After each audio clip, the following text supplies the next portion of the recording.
All was wonderful in the world. And then I was diagnosed with breast cancer. Everything seemed like it was great and wonderful. And so this was the second phase, by the way. I moved over. I was happy. I loved my practice. I was able to start building the practice I wanted. I will note that I was promoted to partnership at the beginning of 2008. And I don't know if you remember what 2008 was. As a finance attorney, really not a good year.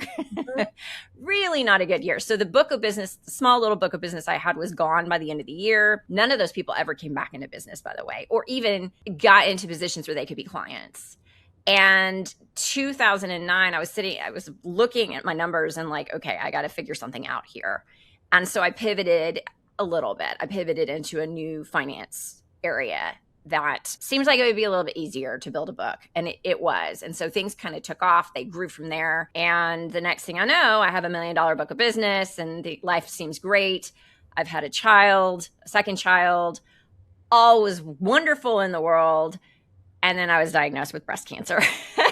And I was, 38 at the time of diagnosis, and my kids were 6 and 2. And that is not something you expect at that point in your life. I mean, I don't know that anybody ever expects it, but you really don't expect it then. And I found out that I have one of the BRCA genes. I'm BRCA2 positive. And that's why. And I was the first probably woman in a long time with the genetic mutation.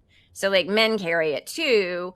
And they are the ones that you occasionally hear get breast cancer. And there are some other cancers they can get or have a higher propensity for getting, but breast cancer is the big one. And we didn't realize that my dad had the gene. His father had the gene, and it was handed down that way. That flew me into the third phase, which is first, you're just fighting cancer and you're trying to figure out, am I going to live? My prognosis, by the way, was not good. I thankfully found it very early, but we didn't know it at the time.